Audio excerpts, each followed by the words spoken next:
L-isptar Mater Dei għandu sistema robotika li taħdem bl-intelligenza artifiċjali u li kapaċi tipproċessa 600 test tad-dem fis-siegħa. Ħabbar dan id-Deputat Prim Ministru u Ministru għas-Saħħa Chris Fern waqt konferenza tal-aħbarijiet fl-Isptar Mater Dei hekk kif spjega li din is-sistema inxtrat b'investiment ta' 4,5 miljun euro.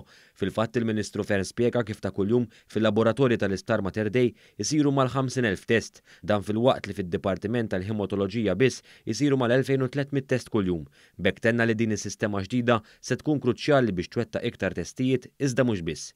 Fil-fatt preżenti għal din il-konferenza l-Kap tad-Dipartiment tal-Patoloġija, Dr. Chris Barbara, spjega kif din is-sistema ġdida tiddetermina hija stess jekk hemmx bżonn isiru testijiet addizzjonali fuq ir-riżultati li jkunu ħarġu, b'riżultat li dawn isiru wkoll fi żmien qasir għal benefiċċju tal-pazjent. Spjega wkoll kif din is-sistema se tkun mqabbda ma' pjattaforma tal-MyHealth u sistemi oħra ħalli r-riżultati jkunu aċċessibbli għat-tobba minn postijiet ta' servizzi tas-saħħa differenti.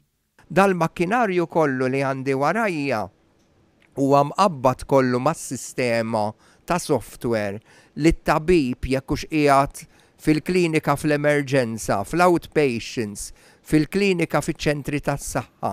Jew inkella llum bil-MyHealth qed jara wkoll ir-riżultat f'ħin reali dak il-ħin stess għaliex dik hija d-differenza ta' ħajja u mewt. Dr. Barbara tenna wkoll id-domanda t-testijiet tad-dem illum żdiedet sew u bekk kien hemm bżonn ta' din is-sistema biex tagħmel tajjeb għad-domanda. Huwa konkluda wkoll billi spjega lill-inġiniera fl-Isptar Mater Dei diġà huma mħarġa biex jużaw din is-sistema.